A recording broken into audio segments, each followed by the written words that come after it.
நேரம் 1:16 இசை கலந்த சஞ்சிகை நிகழ்ச்சி முத்துவிதானம் கேட்டுக்கொண்டிருக்கிறீர்கள்.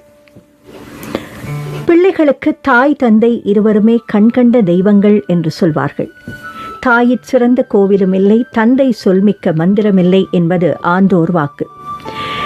இருந்தாலும் தாயை பற்றி பெரிய அளவில் பேசப்படுவது அனைத்து விஷயங்களிலும், அதாவது கவிதைகளாகட்டும் பாடல்களாகட்டும், தாயை பற்றி ஏராளமான பாடல்களும் கவிதைகளும் வந்து கொண்டுதான் இருக்கின்றன. இருந்தாலும் இந்த தந்தையை பற்றி கவனிப்பது கொஞ்சம் குறைவு என்றுதான் சொல்ல வேண்டும் பொதுவாக பார்க்கும்போது.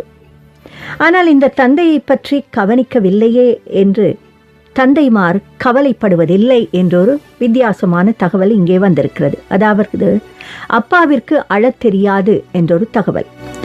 குடும்பத்திற்காக மாடாய் உழைத்த போதும், பிள்ளைகளின் பசியாற்ற ஓடாய் தேய்ந்த போதும், என்னடா வாழ்க்கை இது என்று ஒரு நாளும் அந்த தந்தை அழுதிருக்கவே மாட்டார்.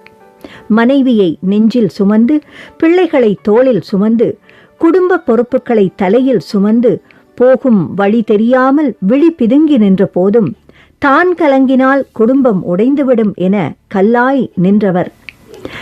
ஆனால் நாம் எல்லோரும் அவரை கல்லென்றே நினைத்து விட்டோம். பொதுவாக அம்மாவிடமே பிள்ளைகள் ஒட்டிக்கொள்ளும். அம்மாவிடம் ஒட்டிக்கொள்வோம், அப்பாவிடம் எட்டி நிற்போம். முகம் கொடுத்து பேசிய வார்த்தைகள் சொற்பம், மிக மிக சொற்பம். ஆனால் தோல்வியில் துவளும் போது பிடித்து கொள்ள அப்பாவின் கைகளைத்தான் முதலில் தேடுவோம். இது யதார்த்தம், உலக யதார்த்தம்.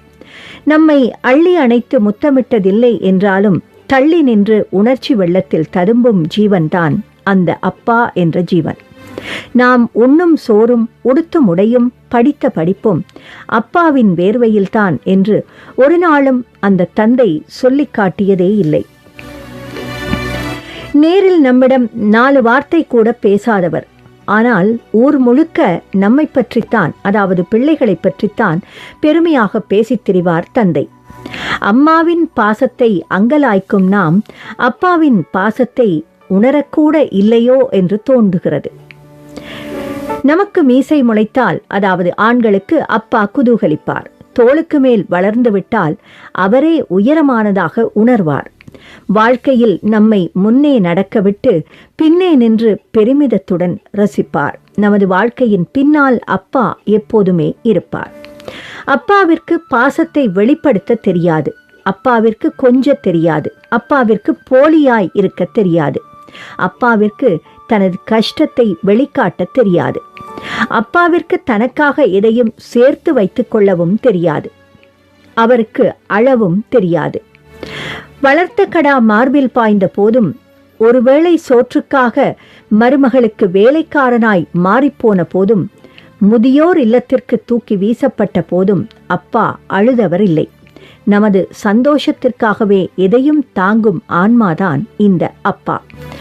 பாசமோ மன்னிப்போ அழுகையோ உணர்வுகளை அவரிடம் உடனேயே வெளிப்படுத்தி விடுங்கள். இனியாவது ஒருவேளை உங்கள் நண்பனின் அப்பாவுடைய மரணமோ அல்லது உங்கள் அப்பா வயதுடைய யாரோ ஒருவரின் மரணமோ உங்களை புரட்டி போட்டு அவர் பாசம் புரிந்து நீங்கள் அப்பாவை தேடி ஓடி வரும் போது வீட்டில் அப்பா சிரித்து கொண்டிருக்கலாம்.